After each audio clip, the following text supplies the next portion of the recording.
सुप्रभात प्यारे बच्चों, मैं आपका हिंदी अध्यापक विनीत पांडे आज आप सभी के लिए आपकी पुस्तक स्मृति से एक चित्र कथा स्वार्थी मानव लेकर उपस्थित हूँ। आइए पाठ पढ़ते हैं। यहाँ आप चित्र के माध्यम से देख रहे हैं एक हाथी है, कई सारे हाथी हैं। पहले चित्र में एक मनुष्य है, तो आपस में बातचीत हो रही है हाथी और मनुष्य की। देखिए क्या बात कर रहे हैं लोग। हाथी का एक नवजात यानी नया जन्म, जिसने अभी जन्म लिया है, ऐसा शिशु यानी बच्चा अपने साथियों के संग वन में पल कर बड़ा हुआ, किंतु उसके कुछ साथी बहुत लोभी तथा निर्दयी थे। लोभी यानी लालची, निर्दयी यानी क्रूर, जिनमें दया ना हो, जो दया के बिना हो। उनके व्यवहार से वह बहुत दुखी रहता था। अब देखिए आगे क्या चित्र में देखिए। देखो हम हिरण को कैसे उछालता हूँ, एक हाथी बोला। मैं इस चूहे को अपनी सूंड में खींचता हूँ। ये उसके साथी बोलते थे इस तरह। जब हाथी ने ये अत्याचार देखे तो उसने अपने साथियों का साथ छोड़ने का निश्चय कर लिया। मैं उनके संग नहीं रहूँगा। देखिए वो सोच रहा है, मैं उनके संग नहीं रहूँगा। एक दिन एक मनुष्य वाराणसी जाते समय वन में रास्ता भटक गया। अब आप देख सकते हैं यहाँ चित्र के माध्यम से कि कैसे कहता है, इतना घना वन है कि कुछ दिखाई नहीं दे रहा। लगता है मुझे कभी मार्ग नहीं मिलेगा। जब अंधेरा हो गया तो हाय भयानक हाथी, यह मेरे प्राण ले लेगा। मनुष्य ने सोचा, अरे वह तो दयालु दिखता है, वह केवल मेरा पीछा कर रहा है, मुझे उससे भयभीत नहीं होना चाहिए। मनुष्य सोच रहा है। दूसरी तरफ देखिए, जब मनुष्य चलता तो हाथी भी चलता, जब मनुष्य रुकता तो हाथी भी रुकता। तो उसने सोचा कि वह तो दयालु दिखता है, वह केवल मेरा पीछा कर रहा है, मुझे उससे भयभीत नहीं होना चाहिए। अब मैं अपने हाथ उठाकर देखता हूँ और कि वह क्या करता है। मनुष्य ने सोचा। मनुष्य हाथी के मुख से शब्द सुनकर अचंभित रह गया। डरो मत, मैं तुम्हारी क्या सहायता कर सकता हूँ। कितना दयालु हाथी है, मनुष्य ने सोचा। उसने बताया कि मैं वाराणसी जाना चाहता हूँ, किंतु मार्ग भूल गया हूँ। हाथी बोला, मेरे संग आओ, मैं तुम्हें वहाँ ले चलूँगा। आइए दूसरे पेज पे देखते हैं, पेज नंबर 78। आप इस तरह से पढ़िए कि पहले बाएं फिर दाएं वाले चित्र में, पहले बाएं का चित्र फिर दाएं का चित्र। देखिए हाथी उसे अपने घर ले गया। मनुष्य वहाँ कुछ दिनों तक चैन से ठहरा। हाथी बोला, ठीक है, मैं तुम्हें वन के किनारे तक पहुँचा दूँगा, वहाँ से तुम चले जाना।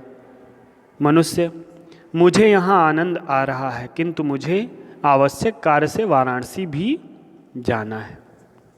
दूसरी तरफ मनुष्य हाथी की पीठ पर सवार हो गया और हाथी उसे वाराणसी के मार्ग की ओर लेकर चल दिया। वन के दूसरे छोर पर मनुष्य हाथी से उतर गया। धन्यवाद, उसने कहा, धन्यवाद हाथी, यह मार्ग वाराणसी जाता है, चले जाइए। कृपया इस घटना का वर्णन किसी से न करना, हाथी ने कहा। कुछ दिन बाद मनुष्य वाराणसी में हाथी के दांतों के बाजार में पहुंचा। मैं और अधिक सुंदर वस्तुएं बना सकता हूँ, किंतु हाथी के दांत नहीं मिलते। व्यापारी बोला, ये वस्तुएं वास्तव में सुंदर हैं। मनुष्य बोला, हाथी के दांत, मैं तुम्हें जीवित हाथी के दांत दे सकता हूँ। क्या? जीवित हाथी के दांत?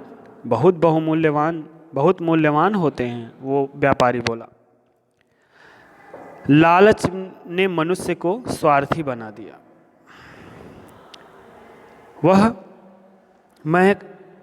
वह गया हाथी के पास। हाथी बोला, क्या बात है, तुम दुखी क्यों हो? मनुष्य ने कहा, मैं कर्ज में डूबा हूँ, यदि आप अपने दांत का कुछ भाग दे दें तो आपकी कृपा होगी। हाथी सहज तैयार हो गया। तुम मेरे दोनों दांत ले सकते हो, किंतु तुम्हें इन्हें काटना पड़ेगा। मैं पूर्णतया तैयार हूँ, हाथी ने कहा, मैं पूरी तरह से तैयार हूँ। मनुष्य ने दांतों को बेचकर ढेर सारा धन कमाया। इतना धन तो मैंने कभी जीवन में नहीं देखा था। मुझे उसके दांत गहराई से काटने चाहिए थे। आइए पेज नंबर 79 पे देखते हैं। अब मनुष्य जो है अपना स्वार्थ जाहिर करने लगा। मनुष्य इतना लोभी था, इतना लालची था कि उसे कई रातों नींद नहीं आई कि काश मैंने उसका पूरा दांत काटा होता। मुझे बचे दांत भी काटने चाहिए, वो सोच रहा था। हाथी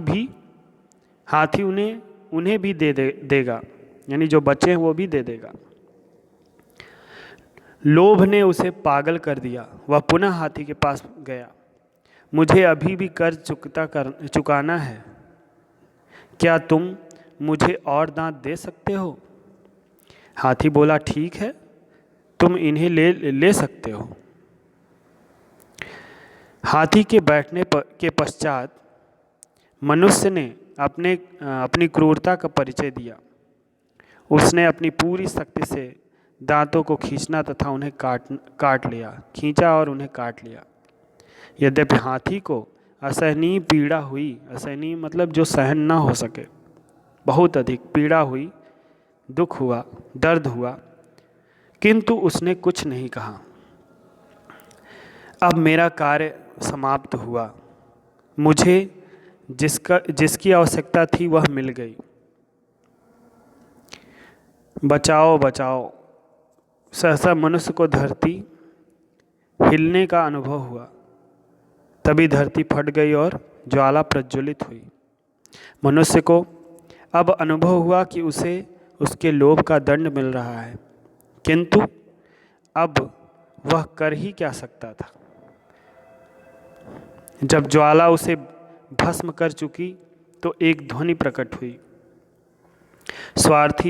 उसने कहा ध्वनि ने, स्वार्थी और लोभी मनुष्य को यदि संसार, स्वार्थी यानी जो केवल अपना भला चाहता है, ऐसा मनुष्य स्वार्थी कहलाता है।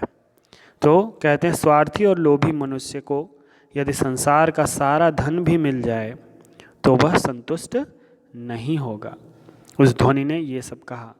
दयालु हाथी ने अपना शेष जीवन दूसरों की सहायता में बिता दिया, क्योंकि वो दूसरों पर दया करता था, दूसरों की रक्षा करता था, दूसरों की मदद करता था। ठीक है स्टूडेंट, आप लोग इस वीडियो को देखिए, इस चित्र कथा को ध्यान से समझिए और इसका आनंद लीजिए। Thank you, have a nice day.